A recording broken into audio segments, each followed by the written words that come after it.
Welcome to The Explainer. Today, we're digging into modern Italy, a country where ancient traditions and a super fast changing world are colliding to create something, well, something totally new and honestly pretty surprising. So let's just toss out the stereotypes for a second, shall we? We're going to look at a few key numbers that paint a really fascinating and probably not what you'd expect picture of life in Italy today. Okay, let's start with a number 48%. That's nearly 1 in every 2 Italians. Any guesses what that is? It's the percentage of the population with at least one tattoo. Believe it or not, that makes Italy the most tattooed nation on Earth. Yeah, you heard that right. Okay, let's unpack this a little, because this one statistic, it's a perfect window into the country's modern identity. It's a story of personal expression bumping right up against deep-rooted tradition. So Italy just beats out countries you might actually expect to see at the top, like Sweden and the United States.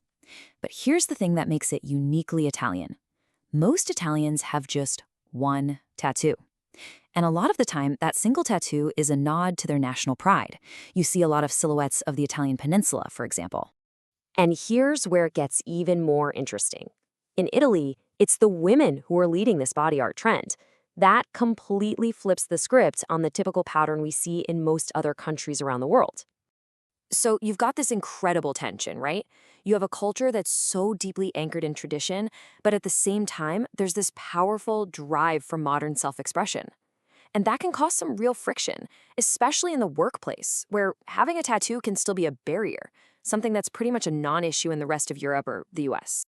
All right, so let's shift gears from ink to the office and home, because this same mix of old and new is totally reshaping how Italians work and live. 60%. That's how many Italian workers are really embracing what they call smart working, which is basically remote or hybrid work. This trend, got a huge push from the pandemic, and now it's just part of the landscape of the modern Italian workplace. But it's not all been smooth sailing. A lot of people are working from home setups that are, let's just say, less than ideal. We're talking bad ergonomics, not having the right gear. It's really forcing companies to rethink what a supportive work environment actually looks like now. And it's not just where people work, it's how families work that's changing, big time. I mean, look at this. In just a decade, the percentage of fathers taking paternity leave has more than tripled. It shot up from just under 20% to almost 65%. This isn't just a new rule, it's a massive cultural shift. But, and this is a big but, dig into the numbers and you see this huge split. It's like a tale of two Italys. A new dad in the industrial north is almost twice as likely to take paternity leave as a dad in the south. It just goes to show you that change is happening, but it's happening at a very different pace depending on where you are. This whole idea of breathing new life into old traditions, well, it's not just happening in homes and offices. It's on full display out in the communities. And I can't think of a better example than what's going on in Naples. Meet Don Antonio Loffredo. He's the heart behind this incredible project to reopen the city's historic churches. And his entire approach is revolutionary. It's built on what he calls the logic of giving.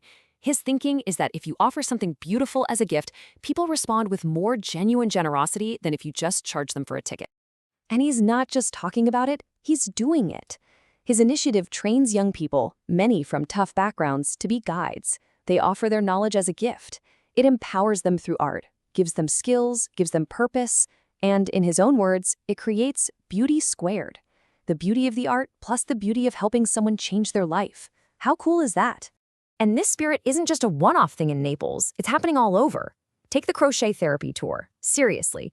There's an activist traveling around Italy in a camper van, using this ancient craft not just to teach a skill, but to build community, to connect different generations, and to talk about a more sustainable, more human way of thinking about fashion. Okay, so you'd think that technology and social media would be the things to wipe out these old local traditions, right? Well, it turns out you'd be wrong. In fact, tech might just be their greatest savior. Get ready for this number, 4.2 million. That's the number of views for the hashtag dialecto, that's dialect, on TikTok. It's just undeniable proof that Italy's regional languages aren't just surviving, they are absolutely blowing up online. And that's just the main tag. When you look at hashtags for specific dialects, the numbers are off the charts. You've got young creators making their local languages fun, turning old expressions into viral memes, and weaving them right into modern slang. So, what's the big deal here? The point is that platforms like TikTok are doing something traditional media never could. They're giving a voice, a huge stage, to all these smaller dialects from every corner of the country. Dialects that were honestly at risk of just fading away. All right, for our last section, let's circle back to some hard data. Because it paints one last, really complex, and frankly counterintuitive picture of what's going on with safety in the nation. Negative 33%. That is the jaw-dropping fall in voluntary homicides in Italy over the last decade. This massive drop has made Italy, statistically speaking, one of the safest countries in all of Europe. Period.